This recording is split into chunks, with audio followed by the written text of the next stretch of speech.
마태복음 3장. 그때에 세례 요한이 이르러 유대 광야에서 전파하여 말하되 회개하라 천국이 가까이 왔느니라 하였으니 그는 선지자 이사야를 통하여 말씀하신 자라. 일러스되 광야에 외치는 자의 소리가 있어 이르되 너희는 주의 길을 준비하라 그가 오실 길을 곧게 하라 하였느니라. 이 요한은 낙타 털 옷을 입고 허리에 가죽띠를 띠고 음식은 메뚜기와 석청이었더라. 이때 예루살렘과 온 유대와 요단강 사방에서 다 그에게 나와 자기들의 죄를 잡아가고 요단강에서 그에게 세례를 받더니 요한이 많은 바리새인들과 사두개인들이 세례 베푸는 데로 오는 것을 보고 이르되 독사의 자식들아 누가 너희를 가르쳐 임박한 진노를 피하라 하더냐. 그러므로 회개에 합당한 열매를 맺고 속으로 아브라함이 우리 조상이라고 생각하지 말라. 내가 너희에게 이르노니 하나님이 능히 이 돌들로도 아브라함의 자손이 되게 하시리라.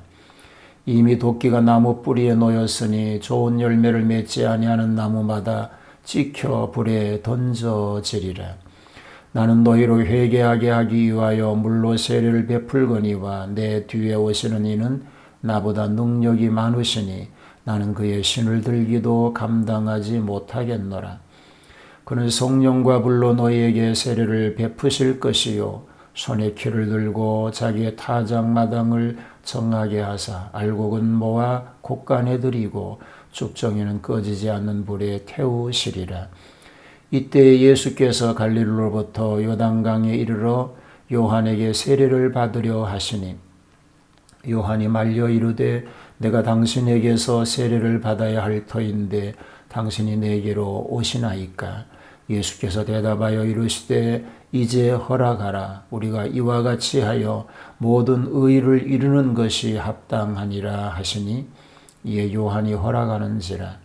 예수께서 세례를 받으시고 곧 물에서 올라오실새 하늘이 열리고 하나님의 성령이 비둘기같이 내려 자기 위에 임하심을 보시더니 하늘로부터 소리가 있어 말씀하시되 이는 내 사랑하는 아들이요 내 기뻐하는 자라 하시니라. 예수님의 30년간의 사생활이 끝나고 3년간의 공생애에 접어드는 때 복음운동이 활발스럽게 전개된 것은 예수님의 선구자로 나타난 세례 요한의 활동입니다.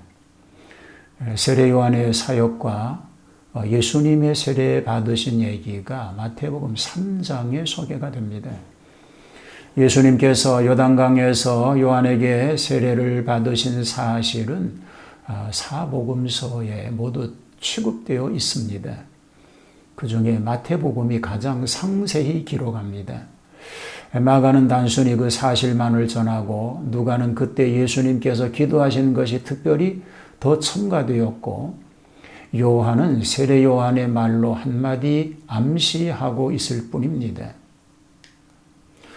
세례 요한의 사역을 1절로 12절에 소개합니다. 세례 요한에 나타난 때와 장소는요. 그때에 세례 요한이 이르러 유대 광야에서 전파하여 말하되라고 하였으니 그때와 곳은 그때의 세례 요한은 제사장 사가랴의 아들로 태어나 활동하였으니 제사장의 활동 연령이 30세부터인즉 30세 되던 때였습니다. 세례 요한은 아마도 예수님보다 6개월 먼저 나시고 6개월쯤 먼저 전도하러 나신 것으로 해석됩니다. 세례 요한이 나타나 전도한 것은 유대 광야라고 하였는데 요단강 하류 양편에 있는 거친 광야를 말합니다. 더구나 서쪽은 성지의 남북을 연결하는 해발 1000m의 산맥에서 수면하 300m 이하가 되는 요단 계곡을 내려오는 급경사지였습니다. 이런 거친 광야에서 홀로 수양을 쌓으며 영역을 얻어 전도하기 시작한 것입니다. 전도자 세례 요한의 인물과 생활을 보면 그의 부친은 사가랴이고 모친은 엘리사벳입니다. 제사장 가정에 태어난 제사장 자격자이지요. 부친 별세후에 광야에서 생활했고 성품은 정직, 담대, 그리고 의롭고 겸손했습니다. 그의 생활을 보면 그가 거하고 있는 것은 유대 광야였습니다. 음식은 메뚜기와 석청을, 그리고 의복은 약대 토롯과 가죽띠를 띠었고 금욕 생활을 했습니다. 도덕 생활의 개혁자가 되었습니다. 세례 요한의 전도 제목은 회개하라 천국이 가까이 왔느니라입니다. 이 위대한 전도자의 말은 분명한 비전과 강력한 권면이 따르고 있습니다. 그 비전은 영원한 천국을 얻으려는 것이요, 그 강력한 권면은 회개하라는 것입니다. 거기에는 일관성 있는 메시아 사상이 배경되어 있습니다. 천국은 유대인의 오랜 대망의 초점이었던 메시아 왕국을 가리키고, 회개는 그 왕국의 주인공 되실 메시아에 대한 마음의 태도를 고치는 것입니다. 회개에 합당한 열매를 맺어 알곡과 같은 교인으로 천국 창고에 들어가야 하겠습니다. 회개의 정의와 순서를 말하면 자기 죄를 깨닫는 자각이 있어야 하고 그 죄를 원통히 생각하고 미워해야 합니다. 그 죄된 자리에서 빨리 떠나서 하나님께로 돌아와야 합니다. 그리고 합당한 열매를 맺어야 하는 것입니다. 바리새인과 사두개인입니다. 이 바리새인은요, 바벨론에서 귀국한 후 차시딤이란 사람이 율법의 엄수를 표방하여 조직된 신앙단체로 율법을 지키지 않는 자와는 교제도 아니하고 천사의 존재, 영혼의 사후 심판을 믿는 자칭 정통파인데 나중에는 의식화됐습니다.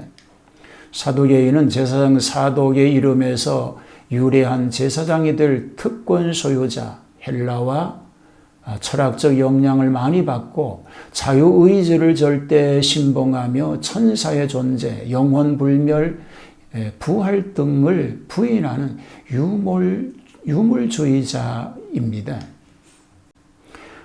예수님이 세례를 받으셨습니다. 13절로 17절입니다. 세례의 의의는요, 잠근다는 뜻입니다. 물속에 잠겨져서 죽는 뜻을 드러내어 물속에 올라옴을 회생하는 뜻으로 말하여 육의 사람이 죽고 새 사람으로 회생한다는 것입니다. 씻는다는 뜻입니다. 더러운 것을 물로 깨끗하니 씻어서 정하게 하는 뜻이니 모든 죄를 씻어 정화된다는 뜻을 말하고 있습니다.